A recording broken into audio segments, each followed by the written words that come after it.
Hurricane Tempeete, some called it. There was a lot of boats that was destroyed that day. Luckily, we were not in Corsica at the time, where the storm killed multiple people and broke a lot of boats. The storm front, however, started its development in Menorca, but I also heard incidents from Menorca as well. The reason this storm was so scary is the fact that there were no forecasts predicting it.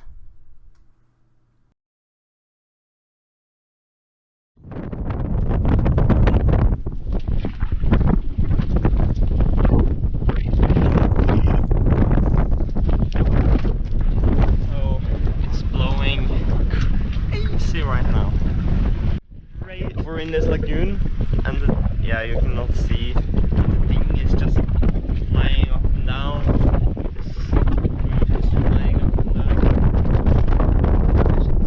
I know, again, it's loosened, and it don't seem like we're moving anything. I don't think I'm gonna be able to stay in these conditions.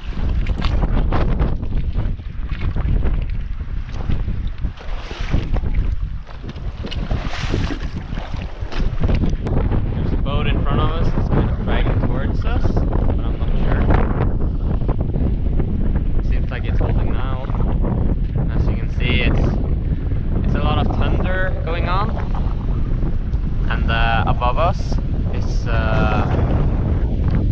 when I look at the clouds above us, it seems like the squall will soon pass. The conditions have lightened up now, and I think we're dragged about 10 meters, but the anchor is holding surprisingly well in this mud.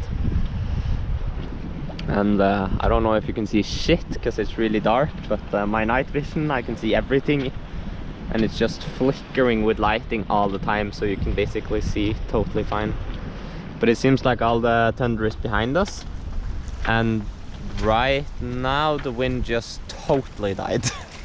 It ran from storm force to dead in about 1 minute since I got the camera. So that's kind of more scary than soothing, to be honest. Alright. It is 4:30 in the morning, but I'd rather just sit there until everything is really over and go to bed, because everything says that it's not supposed to blow this much right now, so it's just a passing thing.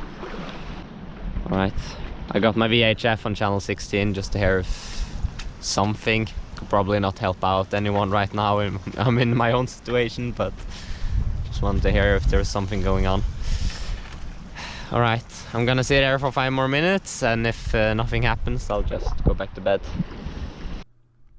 There actually turned out to be 7 minutes until the wind picked up again.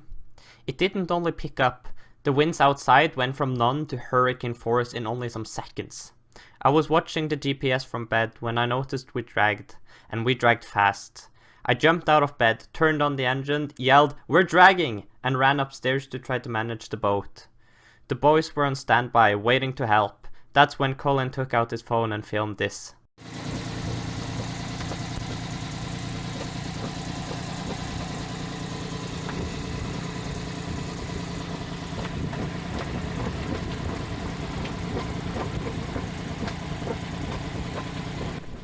You can't hear the roaring winds and thunder because of the engine, but my weather gear held me dry for about 2 seconds. I tried driving towards the wind, but because the keel was up, it was basically hopeless. Besides that, I was afraid that I would drive over the anchor rope, but I didn't want to send the boys up to the bow in those conditions.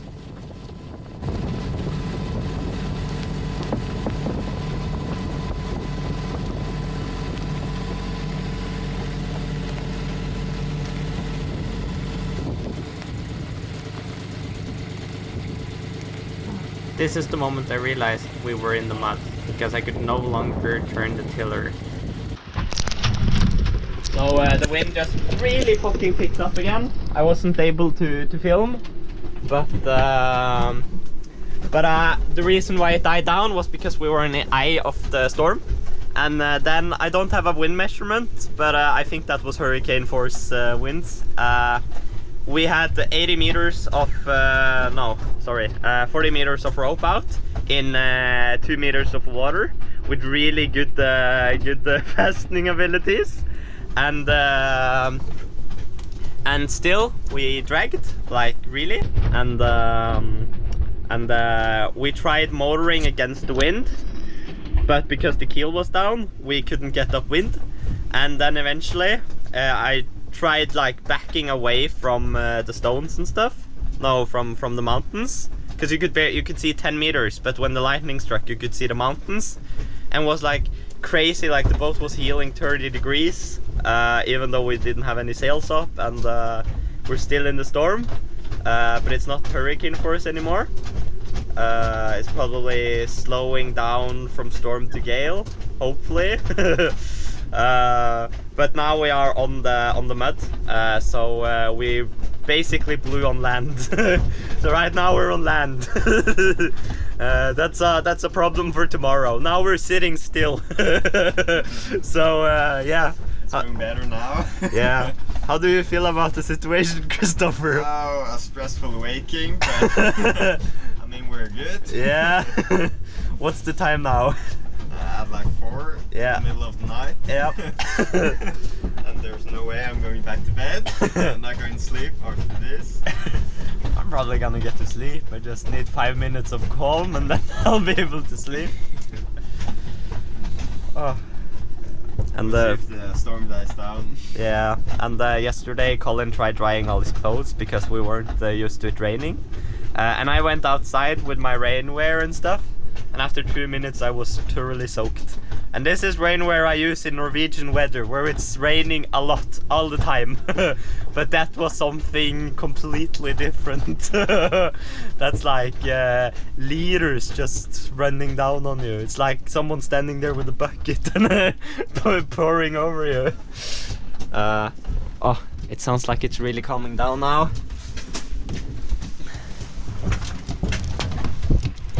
Yeah. And this one we cannot close it entirely, so the floors are pretty wet. I don't know if you can see. Oh, you can't see really, but it's really wet. So I'm just afraid because it was measured between 3 and 7 meters per second of wind tonight, like max 40 knots of winds. This was more like 60 knots of winds. And me and Christopher is discussing, okay, but what if we were on the ocean right now? What the fuck? What the fuck would we do then? Like, we could run with the wind, but like the waves would probably pick up monster high, and like, oh, I don't want to think about it. It's crazy. What do people do in these conditions? I haven't seen this on YouTube. Not the Bahama sailors never showed me this. Good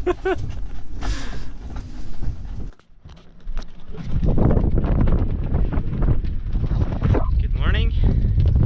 Now there is still blowing really good to sail. It's probably about 6 or 7 meters per second. So yesterday we were about there, 500 meters away. Now we're here, and the only reason we didn't go all the way to land is because we kind of are on land already.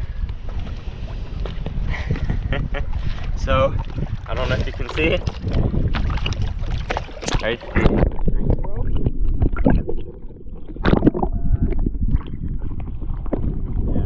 it's about 0.1 meter to the seaweed, 0.15 maybe, and seaweed starts about 200 meters this way.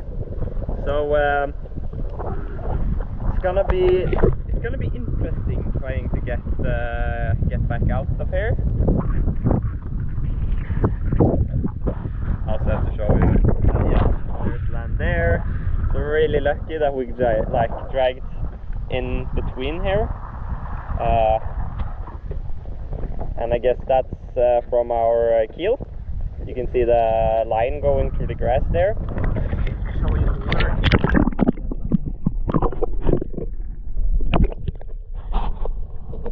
So that's from our keel.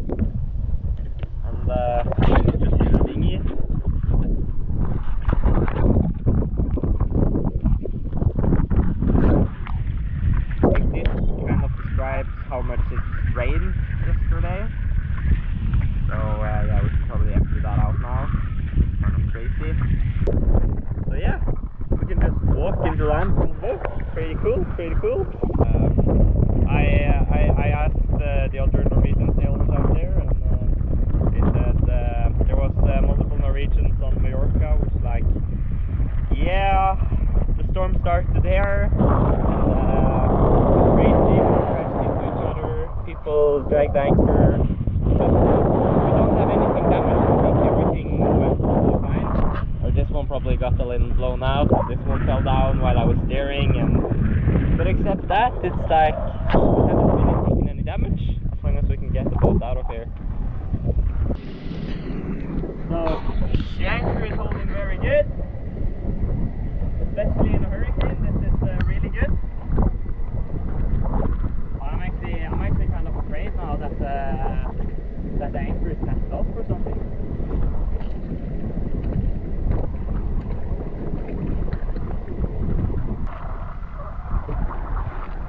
And there's little drag, so still.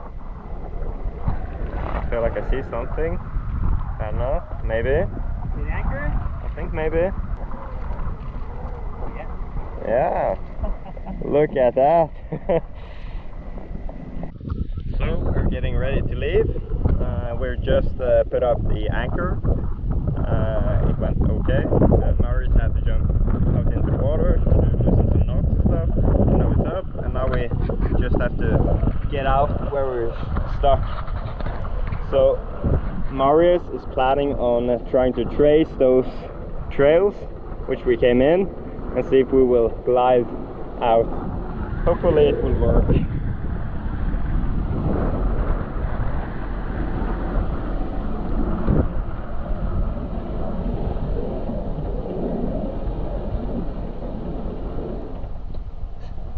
I don't think it will work. That's a lot of force. We don't move. Maybe we'll have to dig a little trench for it to follow. But I don't have a shovel. Yeah. I think that's what we have to. That hurricane was really powerful. So it's like our motor cannot stand the power of the hurricane. The hurricane was way too strong. And this rudder, it's just, yeah, it's basically a trench built for it down there. Okay everyone, so we have tried really much.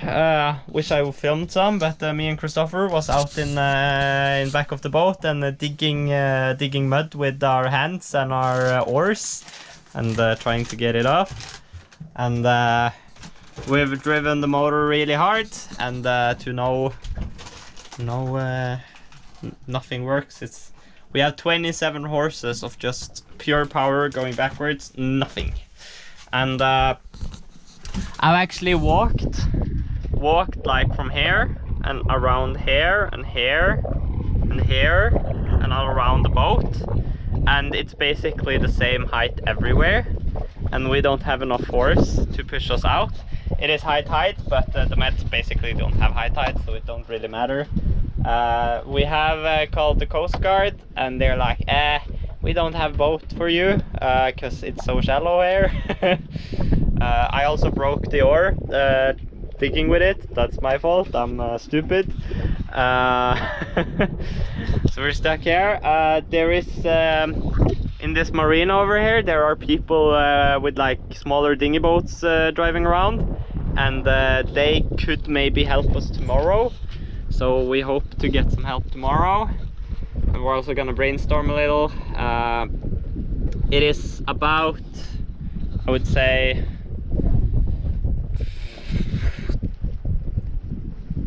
this plus this.